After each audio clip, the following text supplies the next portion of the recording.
नमस्ते, बहुत बहुत स्वागत है आपका। हम बात करने जा रहे हैं एक ऐसे शख्स की जो बीजेपी से ही हैं, सांसद हैं, लेकिन उसके बाद भी सवाल लगातार बीजेपी से खड़ा करते रहते हैं, बीजेपी से पूछते रहते हैं सवाल कि बताइए ये क्यों हो रहा है, ऐसा क्यों हो रहा है।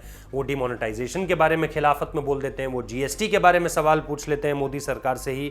अब वो ये भी कह रहे हैं कि जब चीन आपके इलाके में घुसा ही नहीं था तो बाहर कैसे चला गया भैया, ये भी तो बताइए। विदेश मंत्रालय ने इसको लेकर के ट्वीट किया था, शुरुआत में ही उन्होंने बताया था कि चीन जो है अब वापस जा रहा है, डिसएंगेजमेंट का प्रोसेस शुरू हो चुका है। इंडियन आर्मी ने एक वीडियो शेयर किया है। तो इस मामले में क्लैरिटी थोड़ी सी लाने के लिए हम ये बता देना चाहते हैं कि चीन भारत के इलाके की तरफ उस बफरिंग जोन में आ रहा था, जो बफरिंग जोन ना तो भारत का हिस्सा है ना चीन का हिस्सा है, और फिंगर 4 तक हमारे पास का इलाका था। फिंगर 4 के बाद जो है वो हम बफरिंग जोन में पेट्रोलिंग किया करते थे ऑफ कोर्स, लेकिन चीन फिंगर 4 से आगे आने की कोशिश कर रहा था। फिंगर 4 तक हमारा इलाका पूरी तरीके से सलामत है और चीन कोशिश कर रहा था कि वो भारत को पुश करे फिंगर 3 की तरफ और वो फिंगर 4 पर भी अपना कब्जा जमाए।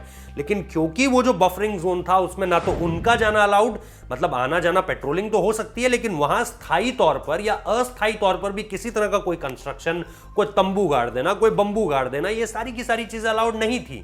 और इन सारी चीजों के बीच जब चीन की सेना की तरफ से यानी पीपल लिबरेशन आर्मी पीएलए की तरफ से ये सारी की सारी चीजें की जा रही थी, तो इसका विरोध भारत ने किया। अब जो डिसएंगेजमेंट हुआ है वो जितनी मेरी समझ है वो ये बता रही है कि फिंगर 4 के पीछे जिस तरह के अस्थायी निर्माण तंबू बम्बू के फॉर्म पर चीन ने कर रखे थे, या जो टैंक वो वहां पर ले आए थे अपने लाइट टैंक्स, या जिस तरह की आर्मरीज वो ला रहे थे, वहां पर हेलीपैड बनाने की कोशिशें भी हो रही थी, कुछ बनाए भी गए थे, ये भी हमें जानकारी मिली थी उन इलाकों में।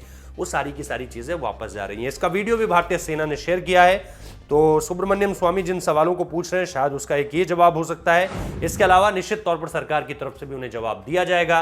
जो जवाब दिया जाएगा वो निश्चित तौर पर हम आप लोगों के साथ साझा करेंगे। फिलहाल इस वीडियो को देखने के लिए बहुत बहुत शुक्रिया।